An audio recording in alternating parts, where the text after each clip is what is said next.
নমস্কার বন্ধুরা, welcome by Dutta House Kitchen. আজকের রেসিপি পেঁপেটা একটু অন্য সাথেই করেছি। আমরা গাছ থেকে পেঁপে পেড়ে নিচ্ছি। আমাদের গাছে বেশ অনেকগুলোই পেঁপে হয়েছে।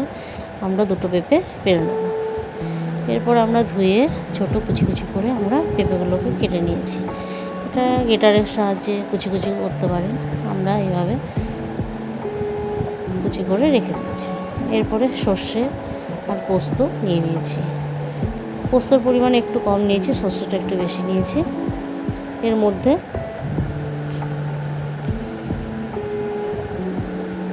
দু তিনটে কাঁচা লঙ্কা নিয়েছি। কাঁচা লঙ্কাটাকে আমরা পোস্তর সাথে একবারে বেটে নিচ্ছি।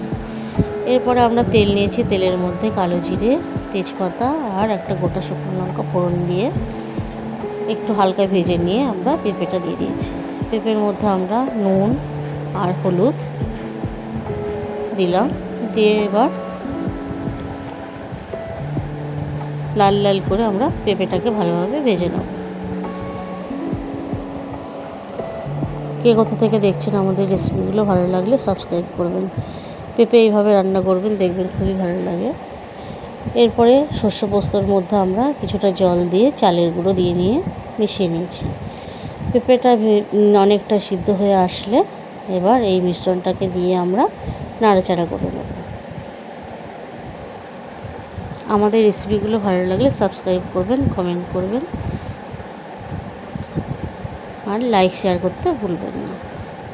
এরপর আমরা কয়েক দানা চিনি দিয়ে দিলাম।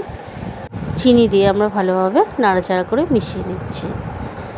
খুব বেশিক্ষণ গ্যাসের ফ্লেম দিতে হবে না, আস্তে দেবেন। এরপর আমরা নামিয়ে নিলাম।